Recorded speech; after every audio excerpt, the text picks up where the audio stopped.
tous. On va avoir 45 minutes pour échanger. Et ce que j'aimerais faire durant cet atelier, c'est de vous proposer une cartographie pour vous aider à faire progresser votre e-commerce. Donc voilà, de vous donner des axes, une méthodologie. Je pense que c'est ça vraiment la clé. Je veux que vous ressortez de cet atelier avec quelques idées en disant « Ah ok, j'ai pris conscience d'axes pour faire progresser mon entreprise, mon projet ».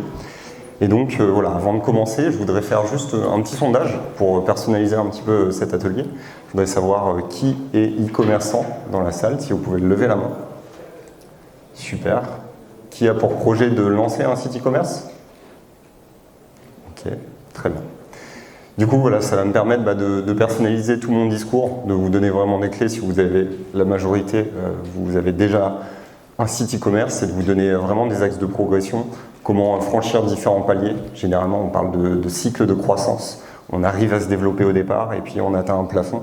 Donc c'est comment passer ces différents paliers pour faire évoluer son business, surtout dans le contexte actuel qui est perturbé par de nombreux éléments. Aujourd'hui, il y a les top acteurs qui perdent énormément de trafic parce que voilà, on est sorti du Covid, donc on a un contexte qui est fragilisé. Et donc aujourd'hui, ce que je vais vous donner, c'est cette cartographie, une méthodologie pour faire évoluer, monter en compétence votre entreprise et votre e-commerce. Donc voilà, moi je m'appelle Nicolas Chevalier, je suis le fondateur d'e-Commerce Nation et on me surnomme l'explorateur en chef de la nation.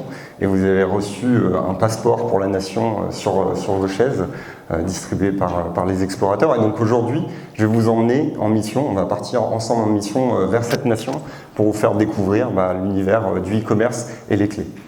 E-Commerce Nation, c'est quoi? C'est un web média. C'est un web média, on va fournir de l'information totalement gratuite et accessible et on va travailler avec de nombreux partenaires, des solutions. Et puis aussi, surtout, aujourd'hui, cette conférence, on fait dans le cadre du centre de formation. On accompagne des entrepreneurs, des e-commerçants matures à se développer avec une formation totalement en e-learning, 100% finançable via CPF. Donc voilà, c'est aussi quelque chose qu'on propose. De nombreuses ressources durant cette présentation vont être accessibles sur YouTube. Donc je vais vous parler de ressources, de méthodologies et vous avez des vidéos de 10 à 20 minutes totalement gratuites et accessibles sur notre chaîne YouTube.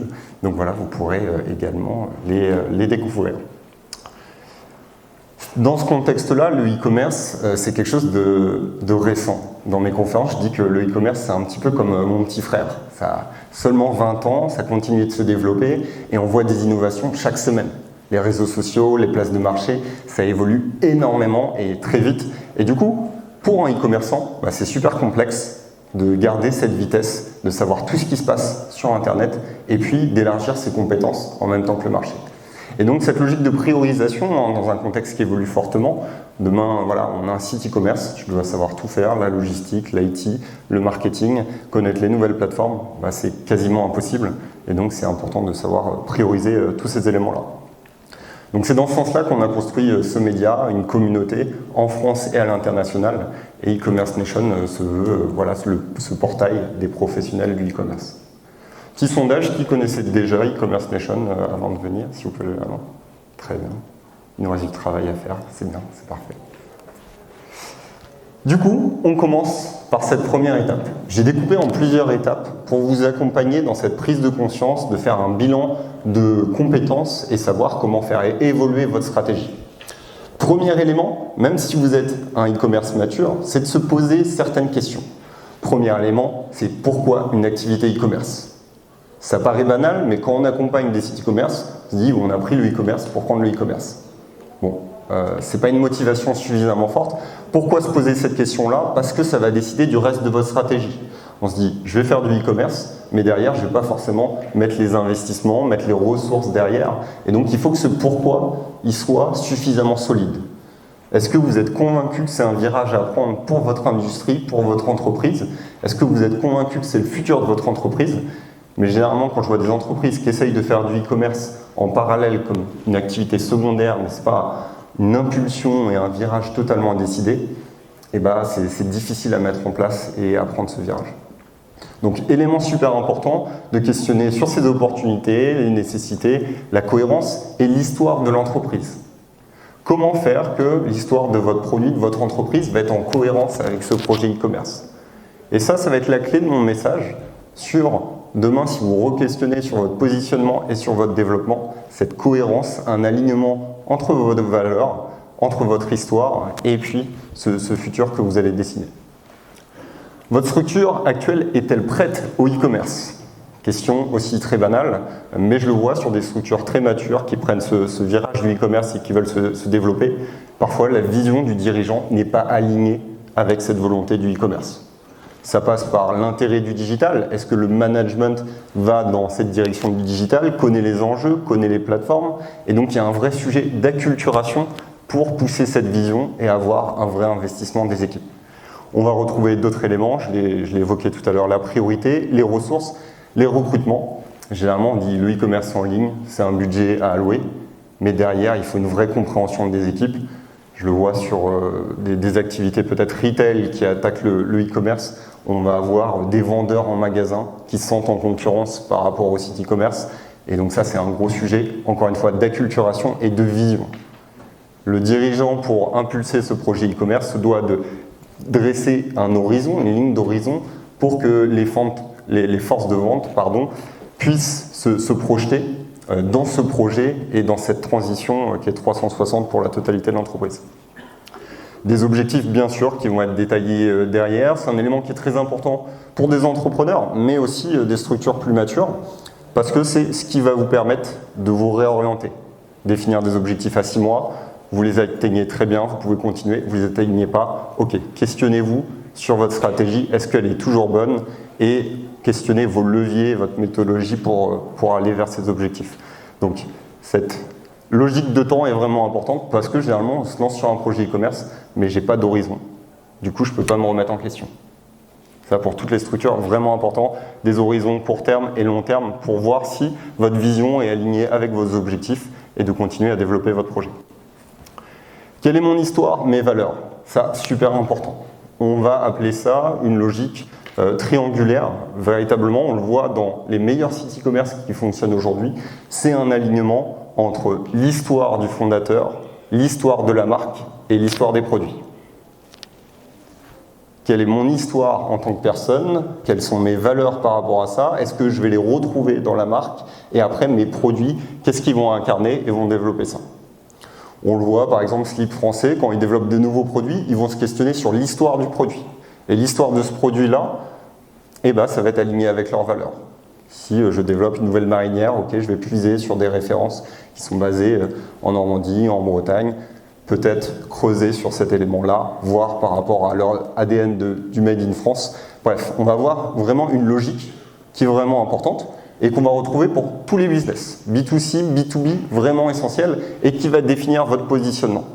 Parce que en général, on fait le switch d'une entreprise qui se lance sur le e-commerce, on dit ok, j'ai juste à revendre mes produits, mais je ne me questionne pas sur mon positionnement et sur ma perception de valeur. Donc, alignement vraiment très clé pour votre identité et différenciation à terme. Et le dernier élément, à quelle problématique je m'adresse quand je fais des bilans vraiment de stratégie avec des entreprises e-commerce, la question de la cible n'est pas totalement claire.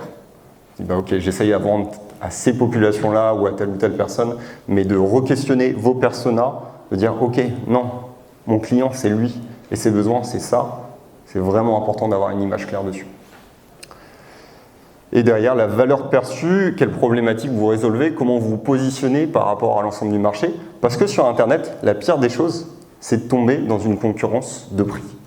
Vous savez que l'offre, elle est extrêmement nombreuse, et si vous essayez de faire le moins cher, c'est pas intéressant, vous n'allez pas pouvoir vous développer face à des produits qui sont extrêmement moins chers à l'autre bout du monde.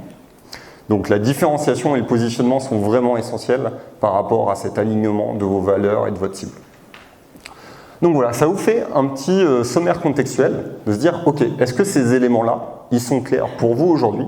S'ils sont clairs, ok, ça vous permet d'avancer. Et ce sommaire contextuel, il va pouvoir évoluer tous les 6 mois. Donc derrière, de le noter, de l'avoir par écrit, ça va vous permettre d'étoffer votre projet. Est-ce que c'est des questions que vous êtes déjà posées, juste en sondage? Levez la main. D'accord, c'est plutôt timide. Très bien. Donc ça vous fait des nouvelles questions à vous poser à la sortie de la conférence. Derrière, ce que je vais regarder, ça va être le statut des compétences. Parce que quand on parle de e-commerce, on se dit ok, on fait tous du e-commerce, mais je suis sûr que si je prends 3 personnes dans la salle, c'est pas le même e-commerce qu'on parle. Donc ça, c'est vraiment intéressant à observer. Et donc, ce qu'on a catégorisé par rapport aux centaines d'apprenants qu'on a accompagnés sur ces dernières années, c'est on voit qu'il y a ce statut de e-vendeur. E-vendeur, bah ok, j'ai des produits, je comprends comment faire un site, et voilà, je vends. Je vends, je n'ai pas forcément une grosse connaissance en termes de trafic, d'acquisition. Je sais que j'ai un site et que j'arrive à faire quelques ventes. Entrepreneur, ça va être une personne qui va se questionner, comme je vous ai dit, sur l'histoire du produit, cette logique de storytelling, histoire de marque, et qui va être capable de marketer son produit et puis de le vendre en ligne. Donc c'est super bien ces compétences-là, mais ça ne vous permet pas de franchir des caps et de devenir un leader ou une entreprise avec une forte croissance. L'autre aspect, ça va être de devenir un stratège web marketing. Là, pareil, compétence clé, c'est de comprendre les canaux du web pour développer votre activité. Vous avez un produit qui est bien marketé, vous avez un site, mais derrière, ça ne suffit pas. Et la plupart des entreprises qui se lancent là-dessus réalisent que ça nécessite de gros investissements pour développer son trafic. Ça demande quoi? Ça demande d'acquérir des compétences. Donc ça, c'est super clé, hein, parce que parfois on se dit, ok, je sais faire un site, je sais faire un produit, ok, c'est parti. Mais derrière, ce pilier-là est vraiment essentiel. Comment gérer mes flux? Il y en a qui arrivent à gérer des flux aussi avec des places de marché, à comprendre les logiques dessus et comprendre les logiques de trafic. Donc voilà, ça c'est les paliers. Et tout en haut, on va trouver innovateur. Dès lors que vous maîtrisez votre produit, votre plateforme, vous comprenez les canaux marketing, vous allez utiliser de la communication pour impacter sur vos leviers web marketing. Et je vois beaucoup d'entreprises, ils essayent de faire de la com, mais sans comprendre l'impact de la com sur leur stratégie web marketing. Et quand on regarde des marques comme Respire, des NVB, comme Slip Français, ils font de la com, mais dans des logiques web marketing. Ils vont faire des stratégies événementielles pour avoir davantage de liens dans les médias publics, pour renforcer leur autorité de domaine et générer plus de trafic. Mais ça, nous, on ne le voit pas forcément. Donc c'est vraiment important là de se questionner, de se dire vous en êtes à quelle étape et quelles compétences il vous manque pour vous développer.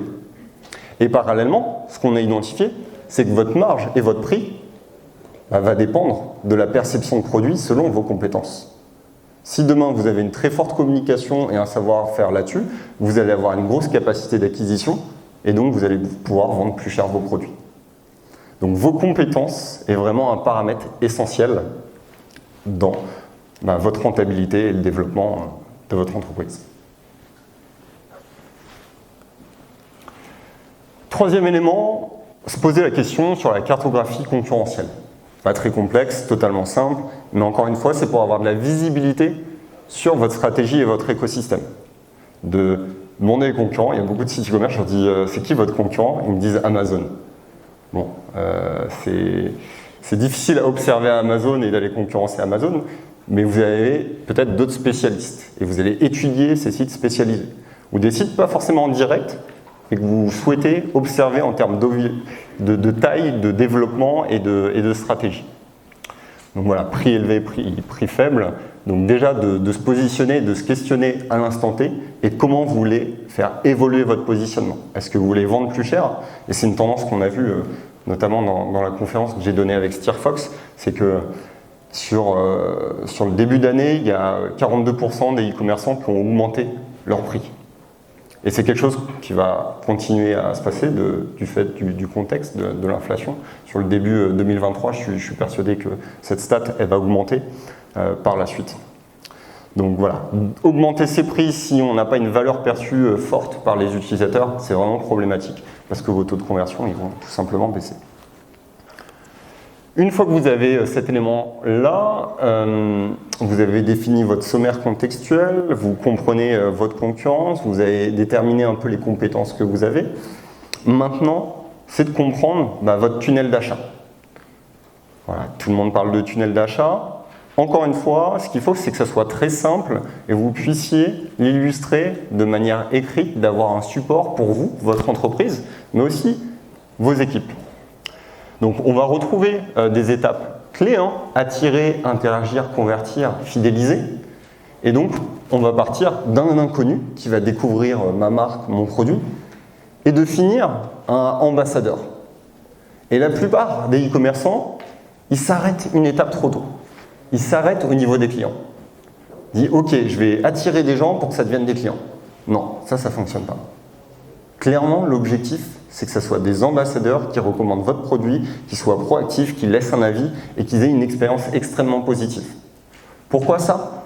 Parce que vos coûts d'acquisition vont continuer d'augmenter au fur et à mesure du temps si vous ne jouez pas sur cet effet de fidélisation. Et quand vous jouez sur cet effet de fidélisation, vous avez des VRP qui travaillent pour vous. Vos clients deviennent des commerciaux pour votre entreprise. Et donc voilà, après vous avez l'effet réseaux sociaux, de recommandation d'avis qui est vraiment essentiel. Et donc cet état d'esprit, il est essentiel. Vous avez votre processus, vous allez indiquer quels sont les leviers pour chacune de ces étapes-là, pour vous ramener du trafic, pour engager les gens, pour les convertir en clients et travailler dessus. Alors je sais que ça fait peur parfois, un schéma, même si c'est un joli dessin, que c'est très difficile de tout faire. Donc ce qui est vraiment important, c'est de prioriser. Bien sûr, quand on est une jeune entreprise, on va déjà essayer de se faire connaître, générer un petit peu plus de visites, et puis peut-être dans un second temps, on va travailler sur son taux de conversion et son optimisation. Mais ce qui est important dans le e-commerce, c'est pas de chercher à tout faire, c'est vraiment de prioriser les actions et d'avoir une vision d'ensemble sur votre processus. Élément qui est vraiment intéressant et qu'on développe de plus en plus, c'est sur l'aspect d'expérience utilisateur, de surdélivrer. Ça, si un e-commerçant il essaye de, encore une fois, rivaliser avec Amazon en termes de relations clients, en termes de logistique ou autre, vous n'y arriverez pas. Mais par contre, d'avoir vraiment du positif dans l'expérience en disant, par exemple, vous allez livrer un petit peu plus tôt que vos délais logistiques annoncés sur votre site, ça va être de la positivité pour le consommateur. Donc c'est d'avoir des bonnes surprises à différents moments où ça peut être tout simplement d'appeler votre client une fois qu'il a reçu le colis. Donc généralement on me dit oui c'est chronophage, il n'y a pas de ROI là-dessus, mais encore une fois c'est votre vision en tant que chef d'entreprise et je sais que voilà, on a notamment un partenaire, demain on fait une table ronde avec Okara, un gros site de bijoux, de montres en France et c'est ce qu'ils font. Et c'est ce qu'ils font et ça permet de fidéliser, de se transformer en tant qu'ambassadeur. Parce que quand on achète sur Internet, on a très peu de contacts par téléphone. Et quand il y a quelqu'un qui nous appelle, qui nous dit merci pour avoir acheté ce produit, est-ce que tout s'est bien passé, on est super content et on se dit qu'on va recommander sur le site. Donc c'est des petits riens, mais qui permettent un bouche à oreille qui est positif et une différenciation vraiment en termes d'expérience utilisateur. Donc voilà, ça reste du commerce, le e-commerce, et donc c'est aussi une question de vision et de comment vous allez fidéliser vos clients. Donc voilà, vous avez un petit bonus sur YouTube, si vous voulez continuer à entendre parler sur ces thématiques. Vous avez des vidéos complètes sur YouTube totalement accessibles. On passe sur cette brique web marketing. Pour ceux qui ne sont pas forcément familiers, qui a des bases en web marketing? Ok. Ouais, une bonne grosse moitié, 60%, c'est top. Donc ça, élément clé, stratégique, vous avez des outils qui sont gratuits, qui vous permettent de récolter pas mal de data sur vos concurrents. C'est juste génial. Le web, moi j'adore ça parce que vous pouvez évaluer votre travail et puis votre concurrence. Un outil qui est accessible, SimilarWeb, c'est un de nos partenaires. Vous pouvez rentrer des URL de sites alors assez conséquents et voir leur trafic et leurs canaux d'acquisition. Donc moi quand j'accompagne des e-commerçants, j'analyse tous leurs concurrents. Donc voilà, vous en listez plusieurs, 5, et votre entreprise, et vous faites ce benchmark-là en disant ah bah ok, tous mes concurrents ils font principalement du SEO, ils font principalement des réseaux sociaux. Oui. Le concept de prendre la version payante de SimilarWeb ou est-ce sur la gratuite? Ça dépend en termes de budget, parce que c'est super cher, je crois, SimilarWeb.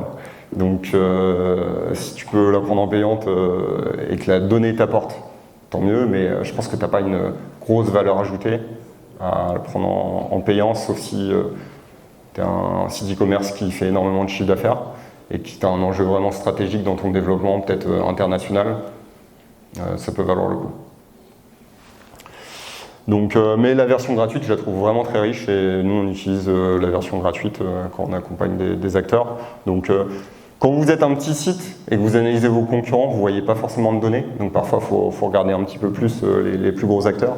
Mais derrière, vous voyez leur trafic sur les 3 derniers mois, vous voyez leur répartition de trafic, et donc ça doit vous permettre de vous orienter dans votre stratégie, soit de faire la même chose, vous dites ok, mes clients sont potentiellement sur ces canaux-là, ou soit vous optez pour une stratégie de différenciation qui est totalement différente. Donc des éléments pragmatiques qui vous éclairent dans votre stratégie. Après, vous avez d'autres outils comme SEMrush, vous pouvez compléter sur les logiques un petit peu plus SEO. Mais vraiment essentiel d'avoir ce tableau-là, de le faire au moins une fois par an ou une fois tous les 2 ans pour vous dire ok, comment je me place par rapport à mes concurrents. Brief stratégique. Donc voilà, on a passé ces différentes étapes, vous connaissez vos concurrents, vous savez comment vous positionner, vous avez déjà une idée un peu des canaux. Derrière, c'est d'avoir un récapitulatif de certaines métriques. Quand on parle d'indicateurs clés pour le e-commerce, c'est bien, on a de la donnée, mais généralement, quand je vois les tableaux de bord, c'est vraiment des usines à gaz. Vous avez une trentaine d'indicateurs ou une cinquantaine d'indicateurs. Non. Ce qu'il faut, c'est que ça soit vraiment très clair. Vaut mieux en avoir 4 ou 5, mais qui ont du sens pour vous et qui vous permettent de piloter votre activité plutôt de se focaliser sur un grand nombre d'indicateurs. Après, vous pouvez en avoir plus, mais globalement, pour piloter votre activité, il faut vraiment avoir des choses qui soient très digestes pour vous et vos équipes, qui soient mesurables. Donc, répétition de la proposition de valeur et du persona, ça doit être clé. Parce que parfois, on va faire un meeting pour définir le persona et la cible, et la semaine d'après, on a oublié. Et on se dit, on fait une campagne de com pour un tel. En fait, ce n'est pas notre persona. Mais ça, c'est un problème. Donc, c'est vraiment de chercher cet alignement sur ce que vous avez défini. Si ce n'est pas le bon persona, il faut se réquestionner et puis le redéfinir et de l'avoir noté clairement. D'avoir en visuel les concurrents directs, indirects, de l'avoir en tête et que la structure, l'ensemble de l'équipe connaissent ces acteurs-là pour observer ce qui se fait et être toujours en veille. Des objectifs de trafic en termes annuels et mensuels. Et après, des objectifs de trafic sur les différents canaux pour soit vous coller par rapport à vos concurrents en disant d'ici 6 mois, l'objectif c'est rattraper tel concurrent, et d'ici 1 an, c'est tel concurrent. Et puis derrière, vous allez pouvoir définir vos stratégies en spécifique. Mais voilà, je fais de la déconstruction, un peu de la rétro-ingénierie, je définis un objectif et après je vois mes moyens, plutôt que de me dire je définis des moyens et après je définis mes objectifs. Je pense que c'est plus réalisable comme ça parce que parfois les e-commerçants définissent des objectifs, mais ils ne sont pas atteignables par rapport à ces leviers-là. Et si vous voyez un concurrent, vous savez que potentiellement, si vous répliquez une partie de leur stratégie, vous pouvez aller très vite et atteindre ces objectifs. Voilà, est-ce que ça vous paraît clair? Très bien. Indicateurs clés, j'en ai parlé, il y en a énormément, j'en ai listé quelques-uns. Je découpe ça comme mon parcours d'achat, mon tunnel d'achat, je vous l'ai évoqué tout à l'heure. Ce que je veux regarder, c'est attirer, qu'est-ce que je veux regarder? Les visites, les vues sur les réseaux sociaux, sur les vidéos. Ça, c'est un sujet sur l'aspect d'acquisition. N'essayez pas forcément d'utiliser toutes les stratégies possibles, même de vos concurrents. Parfois, il vaut mieux se focaliser sur un levier qui fonctionne super bien et investir vraiment du temps pour se différencier dessus plutôt que tous les faire. Je sais qu'il y a des sites e-commerce qui fonctionnent super bien aujourd'hui sur TikTok et ils font que ça, ils n'essayent pas de faire du SEO ou autre parce que vous dispersez énormément d'énergie. Donc la capacité de focus d'une équipe est vraiment essentielle sur un levier, quitte après se dire ok, je fais un cycle à me développer sur tel levier et au bout de 3-4 mois, je vais intégrer un nouveau levier progressivement parce que je le maîtrise et je suis rodé là-dessus. Donc voilà, d'avoir un timing et une progressivité essentielle. Mais quand il y a des entreprises qui essayent de faire un peu tous les leviers d'acquisition en même temps, c'est véritablement pas une bonne stratégie parce que au final vous dépensez énormément d'énergie et vous voyez très peu de résultats. Et parfois il faut une très forte conviction. Nous, par exemple, on a un média qui est B2B, on s'est dit ouais, on va investir sur LinkedIn, sur Twitter. On n'avait pas forcément la capacité à évaluer un résultat, mais c'était notre conviction de se dire qu'on allait investir sur ces plateformes parce qu'on juge que c'est des plateformes importantes pour notre développement. Donc là, pareil, on revient sur une question de vision, de connaissance des plateformes et de votre marché. Donc voilà, sur attirer, c'est vraiment de privilégier des canaux qui sont importants par rapport à votre cible. Où est-ce que votre cible est présente? Là, vous avez des stats. On a des super infographies sur les réseaux sociaux qui disent un peu les populations. Donc ça peut être aussi intéressant si vous avez besoin de ressources. Derrière, interagir, d'avoir des données clés. Temps passé sur le site, taux de rebond.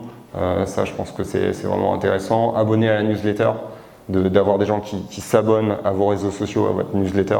Ça vous permet de maintenir un lien. Et puis derrière, la conversion. Nombre de commandes, taux de conversion, panier moyen, chiffre d'affaires, coût d'acquisition, plutôt classique. Et derrière, l'aspect fidélisation, gros sujet. Je pense que c'est vraiment là-dessus où on peut capitaliser quand les coûts d'acquisition augmentent et sur la capacité à devenir ambassadeur, de pouvoir sourcer et continuer à suivre ça.